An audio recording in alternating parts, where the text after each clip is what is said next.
Hello everybody and welcome back. I'm Ian Wolf and this is Starbound version 1.0. Today we're going to go over wiring. So yet another basic wiring tutorial. To begin, you can craft the wiring table at the fully upgraded inventors table. It requires that stuff, you can read it yourself. You get most of that stuff from the fully upgraded furnace under the glass bottle icon. One of the things you're not able to craft is the stick of RAM. And that's also used in all of the sensors that you can craft at the wiring station. Sticks of RAMs can be found on robotic mobs. I've also modded in these mech flufflos to my game so that I can just harvest them. And I also recommend setting up a poison farm so that you can get infinite poison, because that's used in crafting quite a few things, as well as the robotic cannon farm or a flufflo farm if I ever release it as a mod.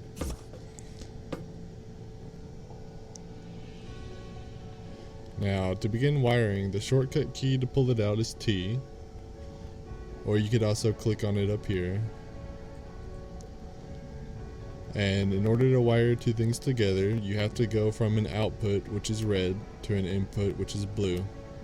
Or you can go from the input to the output. And to cancel the connection, you just right click on either of them and it'll remove all connections to that. So for example, if I pull this input over here as well, both of them will get removed. And so you can't remove just one by clicking on the wire. You have to click on one of the inputs or outputs, which can be annoying if you already have a bunch of stuff wired up. Just try and choose the one that has the least inputs on it. Alright, so now let's go over these, I call them user inputs. Here we have the tiny wall switch. It's connected up to the bulb above, and you can also see there's a little red light on it. So whenever you flip it, the light turns green and it's sending out its signal, as you can see through this. It'll stay on for as long as it's on, and whenever you click it, it'll change to the opposite of whatever it was. So just a standard wall switch, everyone has them in their house. Next we have a tiny wall button. It'll stay on for I think about 1 second after you press it. And if you repeatedly press it, it'll stay on for 1 second after the last press is done. So you could hear I pressed it a bunch, but it's still only on for a little bit afterwards. Alright, next we have the small wall switch. It's pretty much the same as the tiny wall switch if you press it yourself. But the difference is it has an input attached to it, and I hooked these two buttons up to do a little demonstration. So whenever you give it a signal, it'll switch to the opposite, just like if you had pressed it yourself. Now, if it continuously receives a signal, it will never be able to switch again, because it still has that signal. Only whenever it stops receiving a signal can it change again. And then we have the small wall button. It's exactly the same as the tiny wall button, just bigger. Next we have the proximity sensor. It'll detect any living entity, because I think I had like a fluffalo running around earlier and it saw it as well. So as long as anything is within 3 tiles of it, it'll turn on. I think it's about 3 tiles, like 3 to 4 tiles of it, it'll be on. And then it'll stay on for about a second, like a button, once you leave it. Next we have a pressure plate on the floor. If you stand on it, I'm sure fluffalo and stuff also count, probably monsters as well. It'll turn on, and it turns off pretty quickly, like less than a split second. And that's pretty much all the user inputs. This is also kind of in the same category on the wiring table, like it's in this first page. It's called a persistent switch. However, you can't interact with it directly. As you can see, I just highlighted all the things you can interact with. You cannot interact with that. Instead, it has 2 inputs on it. The top one, if activated, will turn it on. If it's off. If it's on, it'll just be on again. And the bottom one will turn it off, or keep it off. So for instance, I flip the top one, it's already on, so it didn't change. And then I flip the bottom one, it turns off. Or I could just press the buttons. Same thing. Now, an interesting thing is if you turn it on, and then so it's still receiving the on signal, but if you also turn it off at the same time, it'll switch. So you can switch back and forth while the other one is still on, which is the opposite. Well, it behaves a lot differently than the wall switch to begin with, but it can still take both inputs at the same time. Now another weird thing about it is if, say, I give it this on signal, it turns on, and then I switch it off.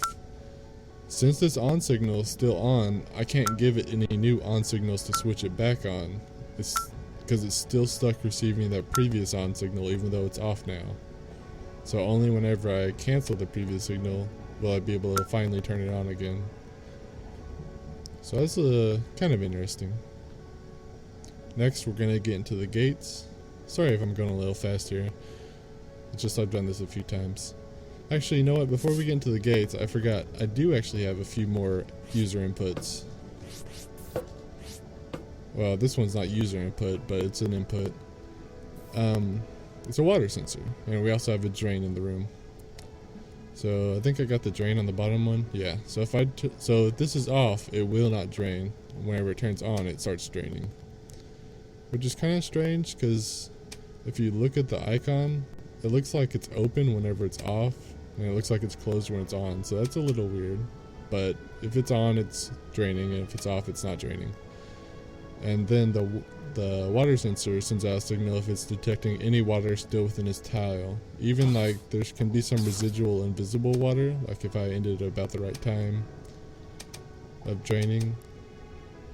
See, it looks like there's no water, but the game knows that there's just a tiny bit of water in there, so you have to fully drain the area before it'll turn off.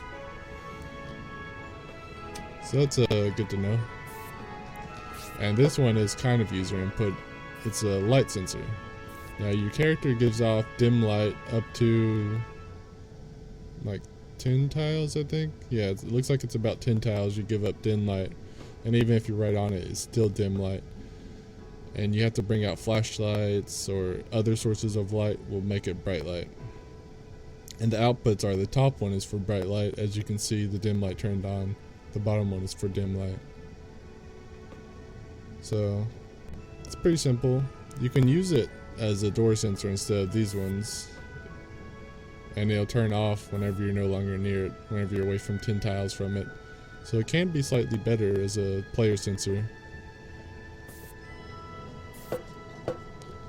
Alright, let's head back over here. Now we can talk about gates. First up, we have the NOT gate. So it's a very simple gate. It just takes whatever input it's receiving and reverses it. So on becomes off, off becomes on. Super simple. Now we have the OR gate, and I want to talk about OR gates and the basic inputs on things. So as you can see, I have all 5 of these hooked up to this one input, and all 5 are also hooked up to the OR gate.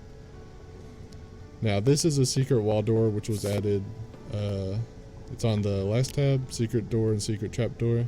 This is secret trap door. Whenever any of these things are on, the door will open. And as you can see, the OR gate is also on. And as long as any of them remain on, it will still be on.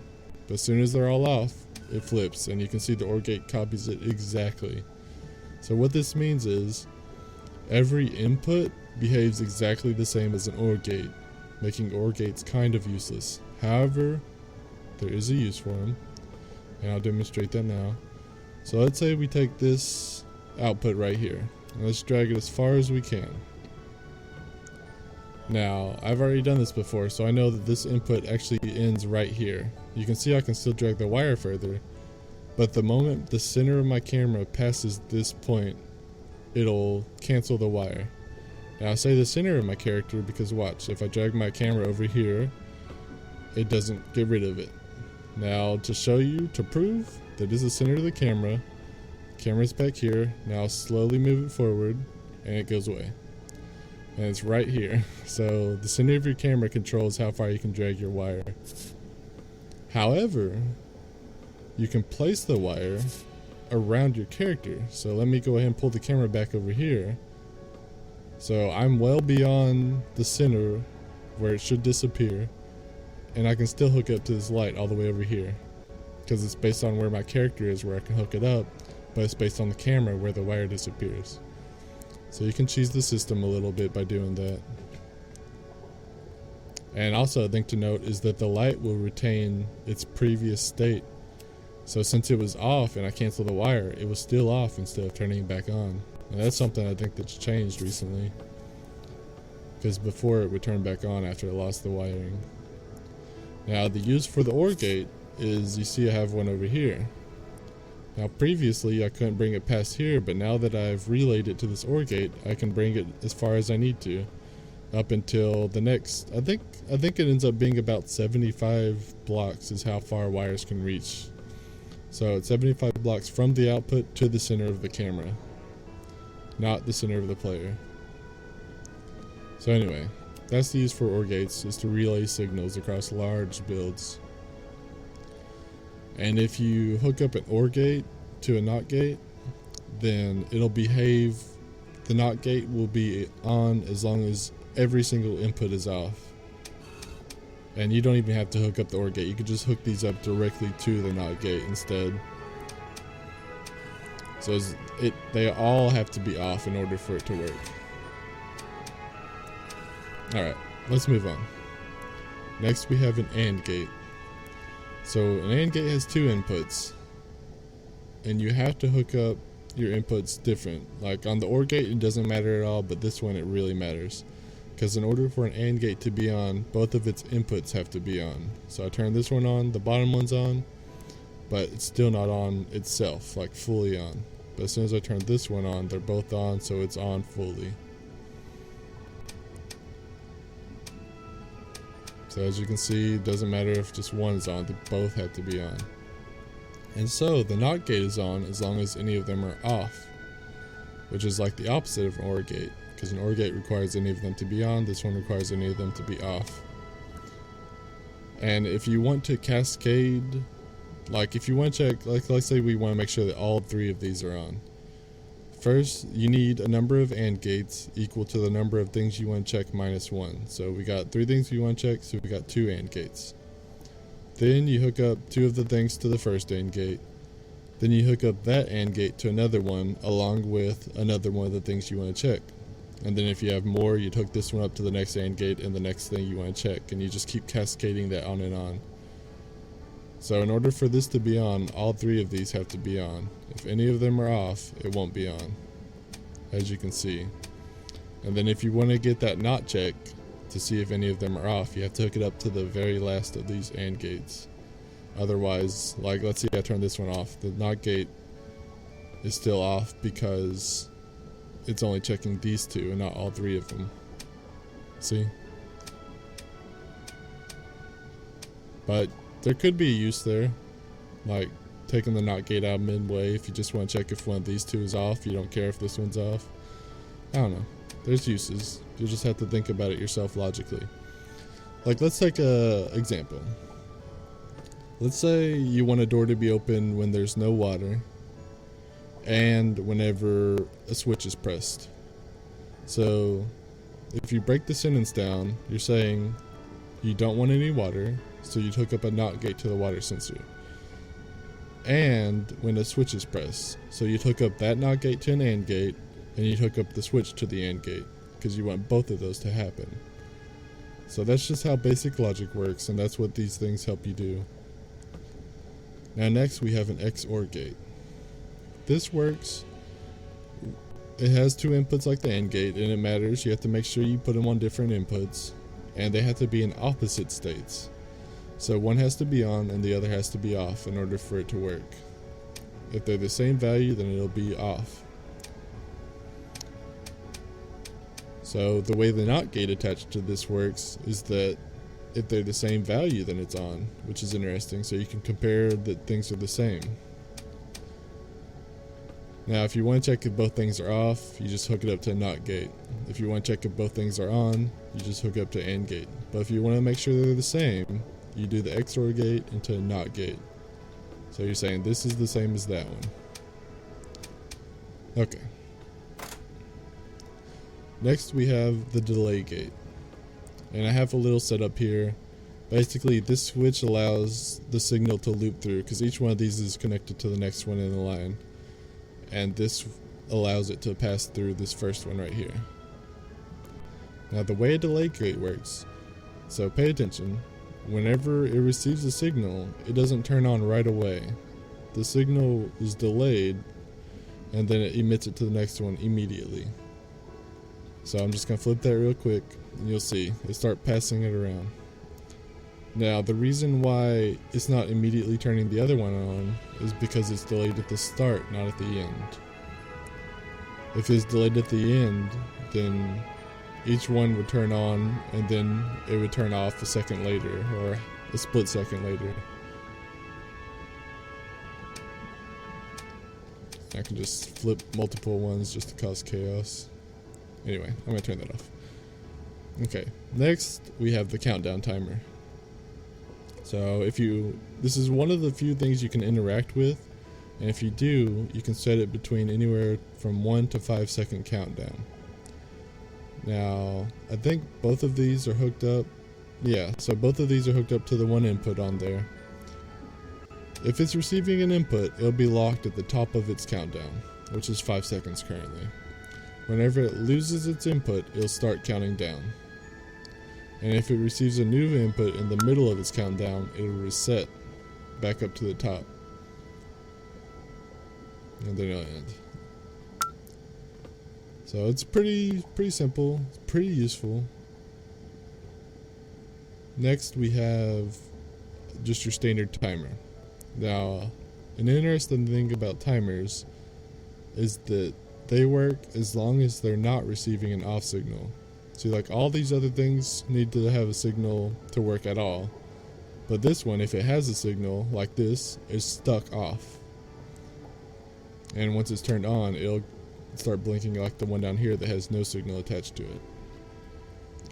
Now in previous versions, whenever you remove the signal, it would keep its previous state. If it was on, it would stay on.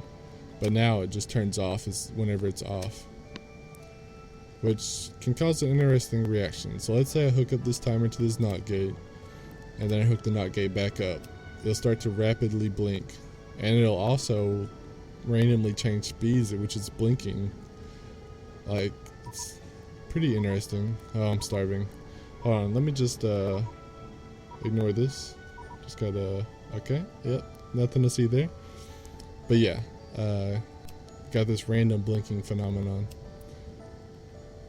Could be useful. Alright, so the final thing we have is the D-latch. I'm pretty sure that this could be useful to like electrical engineers, and I've even used it in some builds that I've done in the past. It's probably a super valuable thing, but I'm just going to go ahead and explain how it works. So it has two inputs. The top input acts as an allowance, and the bottom input acts as a copy. So for instance, if I turn on the top, it's now allowed to copy whatever it receives in the bottom. So if the bottom is on, it'll copy it. If it's off, it'll copy it. Now the thing about the allowance is if you turn off the allowance, it can't copy it anymore, so it'll keep whatever it last was, even if you're flipping it on and off. And then as soon as you turn it on again, it'll start copying whatever its bottom signal is. If it's off, you can't flip it anymore. It's not allowed to copy. So that's like the best way I could think to explain that, is the top one allows the bottom one to be copied. Okay. And that's it. Let me go ahead and show a little something off. Like, look at the light sensor up there. There's no visual change in the light of this area, but if I move near it, it's still detecting my character. And let me actually show something else with that. It doesn't detect all light. I forgot about this. Let me get out my bow. So you see the bow, shoots shiny bolts. Watch this. Doesn't detect it. Not even a dim light, even though it's brighter than I am. So that's something interesting. You just have to keep in mind. I was really hoping that it would detect the bow, because then you could have like cool target practice. But no, it doesn't. Anyway, I think that'll do it for this episode. Thank you so much for watching, and I'll see you in the next one.